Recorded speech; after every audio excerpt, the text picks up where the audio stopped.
ये वायरस बिल्कुल जैसे डेंगू और चिकनगुनिया के लक्षण होते हैं और उन्हीं की तरह वो फैलता भी है और लक्षण भी उसी की तरह होते हैं। तो इसी कारणवश ये कभी कभी डायग्नोसिस में मिस हो जाता है। कोरोना महामारी के बीच केरल में फैल रहे जिका वायरस के बारे में ये कहना है डॉक्टर सुरुचि शुक्ला का, जो केजीएमयू लखनऊ के माइक्रोबायोलॉजी डिपार्टमेंट में असिस्टेंट प्रोफेसर हैं। नमस्कार, आज है रविवार 11 जुलाई और आप सुन रहे हैं डेली न्यूज कास्ट। पूरी बात सुनते हैं कुछ देर में, उससे पहले एक नजर इस वक्त की बड़ी खबरों पर। 18 साल से अधिक उम्र के सभी लोगों को वैक्सीन की पहली डोज लगाने वाला पहला केंद्र शासित प्रदेश बना लद्दाख। 67% लोगों को लगी दोनों डोज। उधर शनिवार को राजधानी दिल्ली में कोरोना के 76 नए मामले। 21 मार्च के बाद सबसे कम एक मरीज की मौत। वहीं राजस्थान में रविवार से लॉकडाउन में छूट, 50% क्षमता के साथ खुलेंगे सिनेमा हॉल। यूपी ब्लॉक प्रमुख चुनाव में बीजेपी ने मारी बाजी, 648 सीटों पर दर्ज की जीत। पार्टी ने 735 सीटों पर उतारे थे प्रत्याशी। बीजेपी के सहयोगी अपना दल और निर्दलीयों ने भी करीब 70 से अधिक सीटों पर जमाया कब्जा। 14 जिलों से समाजवादी पार्टी का सूपड़ा साफ। वोटिंग के दौरान कई जिलों में जमकर हुआ बवाल। असम के मुख्यमंत्री हिमंत बिस्वा ने कहा, अपनी धार्मिक पहचान और दूसरी जानकारी छिपाकर महिलाओं से शादी करने वाले पुरुषों के खिलाफ जल्द कानून लाएगी राज्य सरकार। हिंदू मुस्लिम दोनों के लिए होगा एक समान। तालिबान का अफगानिस्तान में 85% हिस्से पर नियंत्रण का दावा। दी चेतावनी, चाहें तो 2 सप्ताह में कर सकते हैं पूरे देश पर कब्जा। ईरान, चीन और पाकिस्तान से लगी सीमाओं पर भी किया नियंत्रण। अफगान सरकार ने भारत, रूस, चीन समेत कई देशों से मांगा समर्थन।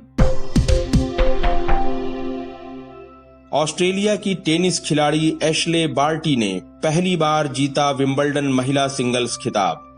चेक रिपब्लिक की कैरोलिना प्लिस्कोवा को हराया। 41 साल बाद विंबलडन महिला सिंगल्स का खिताब जीतने वाली ऑस्ट्रेलिया की पहली महिला खिलाड़ी बनी बार्टी। उधर यूरो कप फाइनल में आज होगा इंग्लैंड और इटली का मुकाबला। अब खबरें काम की। 17 से 21 जुलाई तक श्रद्धालुओं के लिए खुलेगा केरल का सबरीमला मंदिर। वैक्सीन की दोनों डोज ले चुके या आरटीपीसीआर नेगेटिव रिपोर्ट दिखाने वाले ही कर सकेंगे मंदिर में प्रवेश।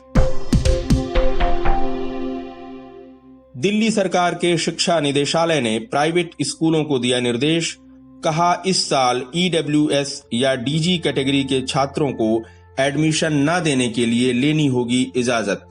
स्कूलों ने कहा था, कोविड की वजह से नहीं हुए जनरल कैटेगरी के बच्चों के एडमिशन, इसलिए नहीं कर पा रहे ईडब्ल्यूएस और डीजी कैटेगरी के बच्चों का दाखिला।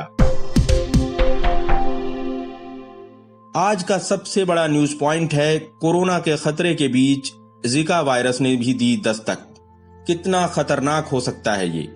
पूरी तस्वीर समझने के लिए बात करते हैं डॉक्टर सुरुचि शुक्ला से, जो केजीएमयू लखनऊ के माइक्रोबायोलॉजी डिपार्टमेंट में असिस्टेंट प्रोफेसर हैं। कोरोना वायरस से जंग अभी चल ही रही है और अब देश में जीका वायरस ने दस्तक दे दी है।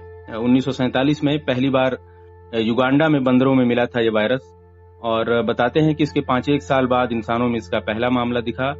और भारत की बात करें तो 1954 के आसपास कुछ मामले आए और फिर 2017 में गुजरात और 2018 में राजस्थान में 100 के आसपास लोग इससे बीमार पड़े और अब इस बार केरल में 15 के आसपास लोग बीमार पड़ चुके हैं। वहां के स्वास्थ्य विभाग ने अलर्ट जारी कर दिया है और कर्नाटक में भी सतर्कता बरती जा रही है। कोविड महामारी के बीच जीका से कितना बड़ा खतरा है, इसे समझते हैं डॉक्टर सुरुचि शुक्ला से, जो केजीएमयू लखनऊ में माइक्रोबायोलॉजिस्ट हैं। डॉक्टर सुरुचि, आपने जीका पर रिसर्च भी किया है, ये बताइए ये कैसा वायरस है और इससे बीमारी किस तरह फैलती है? जी, पहले तो आपके सभी श्रोताओं को नमस्कार। मैं doctor Suruchi, assistant professor department of microbiology KGMU. तो आपने जैसे ये उठाया है कि जीका वायरस जो अभी कर्नाटका और केरल के एरिया में फिर से इसके केसेस देखे गए हैं, ये जीका वायरस इसका नाम पड़ा है युगांडा में एक फॉरेस्ट है जीका फॉरेस्ट, उसके नाम पे इसका जीका नाम पड़ा हुआ है। और ये वायरस बिल्कुल जैसे डेंगू और चिकनगुनिया के लक्षण होते हैं और उन्हीं की तरह वो फैलता भी है और लक्षण भी उसी की तरह होते हैं। तो इसी कारणवश ये कभी कभी डायग्नोसिस में मिस हो जाता है, क्योंकि सिम्टम्स इसके डेंगू और चिकनगुनिया जैसे हैं, जैसे बुखार होगा, जोड़ों में दर्द होगा, मांसपेशियों में दर्द होगा, आंख में लालपन होगा या शरीर में कहीं चिकत्ते पड़ जाएंगे। तो डेंगू को भी हम इसी कैटेगरी में डालते हैं, डेंगू और चिकनगुनिया को हम इसको तीनों वायरस को हम एक ग्रुप में डालते हैं जिसे हम कहते हैं वायरल हेमरेजिक फीवर। जी। तो ये जो वायरल हेमरेजिक फीवर है ये मेनली इन्हीं 3 वायरसेस की वजह से सिम्टम्स होते हैं। जीका वायरस डेंगू की ही तरह एडीज मच्छर से फैलता है, एडीज इजिप्टाई इसका मोस्ट कॉमन रूट है। और भी इसके तरीके हैं फैलने के, जैसे कि माँ से बच्चे में जा सकता है। तो जीका का सबसे बड़ा जो जिसे हम कहते हैं सर्विलेंस पे क्यों आया था, ये 2 साल पहले हमारे यहाँ भी एक सीडीसी से एक प्रोजेक्ट आया था, उसमें एक सर्विलेंस हुआ था जीका वायरस के लिए। वो इन्हीं कारणवश हुआ था कि ये माँ से बच्चे में जाता है और बच्चों में ये माइक्रोकेफेली या और भी कई कंजेनाइटल एब्नॉर्मलिटीज देखे गए हैं, क्योंकि ये ऐसे लक्षणों में तो डेंगू और चिकनगुनिया जैसे होगा, लेकिन जो कि ये माँ से बच्चे में ट्रेवल कर रहा था, इसलिए ये सर्वेलेंस पे डाला गया था। जी, तो इसका कैसे टेस्ट करने के लिए, क्या इसमें भी आरटीपीसीआर टेस्ट जैसा कुछ होता है? बिल्कुल बिल्कुल, इसमें अभी कोविड की ही तरह और भी अन्य वायरसेस की तरह आरटीपीसीआर टेस्ट लगाते हैं, जीका के स्पेसिफिक प्राइमर प्रोब्स यूज करते हैं और ये डिटेक्ट हो जाता है। पेशेंट के सीरम सैंपल में ब्लड का सैंपल लेते हैं, कभी कभी यूरिन सैंपल में भी डिटेक्ट हो जाता है। तो कितने दिन लगते होंगे ये लक्षण सामने आने में, अगर किसी को इन्फेक्ट हो गया कोई आदमी तो? 1 हफ्ते का इंक्यूबेशन, 7 से 10 दिन के इंक्यूबेशन में वायरस में इसके लक्षण आएंगे। लेकिन जैसे कि मैं आपको बता रही हूँ कि डेंगू और चिकनगुनिया जैसे ही लक्षण होते हैं तो जनरली क्लिनिशियन जीका के लिए टेस्टिंग के लिए नहीं देते हैं और जीका का डायग्नोसिस कई बार मिस हो जाता है। जी, तो इस लिहाज से थोड़ा ये लुका छिपी वाला खेल है इसमें, और इस लिहाज से भी खतरनाक होगा ये कि टेस्ट में पकड़ में नहीं आता होगा। जी जी जी बिल्कुल। और जैसे गर्भवती महिलाओं के लिए ये तो मस्ट होना चाहिए, क्योंकि जिस तरह से हमारे पोस्ट मॉनसून ये मॉस्किटो ब्रीडिंग साइट्स बढ़ जाते हैं, मच्छर काटने के एरियाज बढ़ जाते हैं, तो जो मरीजों को मच्छर काट रहे हैं तो ये इन्फेक्शन मच्छरों से ही फैल रहा है डेंगू की तरह, तो इसका स्क्रीनिंग में होना चाहिए, जीका की स्क्रीनिंग। जी, तो वो जो आपने बताया माइक्रोसिफेली, उससे गर्भवती महिलाओं से बच्चों में जाता है, तो क्या हो जाता है, उसमें क्या तकलीफ हो जाती है बच्चों में? तो जैसे कि मैं आपको बता रही हूँ कंजेनाइटल एब्नॉर्मलिटीज, अगर जो बच्चा पैदा हो रहा है उसके दिमाग का जो विकास है वो सही ढंग से नहीं होगा, दिमाग छोटा हो जाएगा, दिमाग की जो जिसे हम कहते हैं जो मैटर होता है वो छोटा हो जाएगा, स्कल छोटा हो जाएगा, तो इसको माइक्रोसिफेली कहते हैं, मतलब उसका दिमाग ही विकसित नहीं होगा। बच्चा पैदा तो होगा बट उसका दिमाग सही नहीं होगा। जी, तो करीब कुछ रिपोर्ट्स में ऐसा, कुछ रिसर्च रिपोर्ट्स में ऐसा बताया गया कि करीब 10-11% के आसपास का इसका फर्टिलिटी रेट है। जी जी। तो इसके बचाव और इलाज का क्या तरीका, अगर मतलब बचाव तो मच्छरों से बचाव का है, लेकिन कोई स्पेसिफिक कोई किसी बात पे जोर हो? देखिए, जैसे कि अन्य मच्छर काटने से जैसे बीमारी डेंगू आपकी चिकनगुनिया है, इसमें सब में एक ही तरीका है।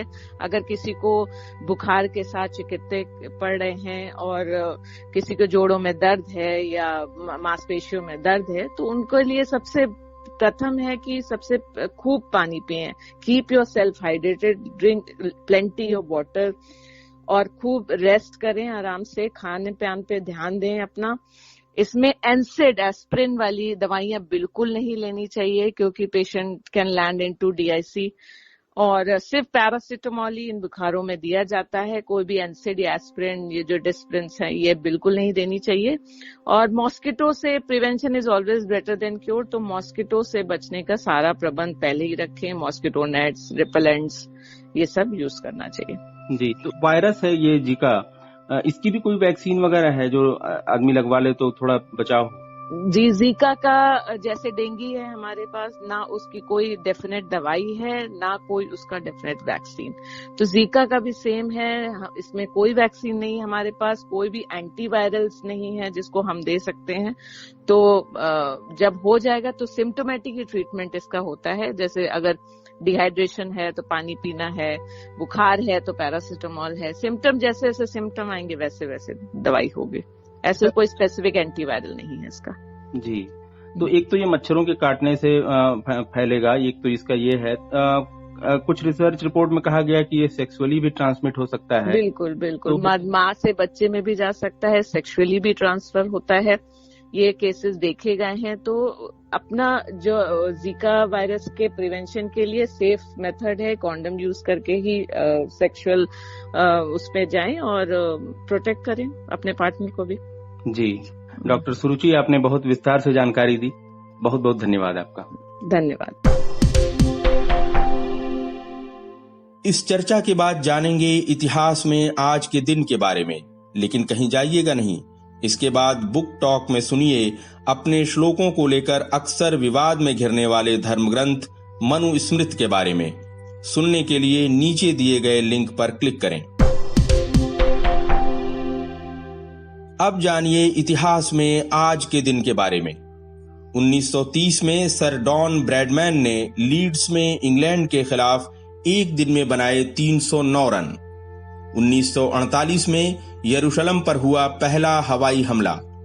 2006 में मुंबई की लोकल ट्रेनों में सिलसिलेवार बम धमाके। बात करते हैं मौसम की। केरल के कन्नूर और कासरगोड जिलों में आज हो सकती है भारी बारिश। मौसम विभाग ने जारी किया रेड अलर्ट। मध्य प्रदेश में करीब 10 दिनों बाद मॉनसून एक बार फिर सक्रिय, अच्छी बारिश की संभावना। उधर रविवार को दिल्ली, हरियाणा और पंजाब सहित उत्तर भारत के कुछ हिस्सों तक पहुंच सकता है दक्षिण पश्चिम मानसून। अब बारी सुविचार की।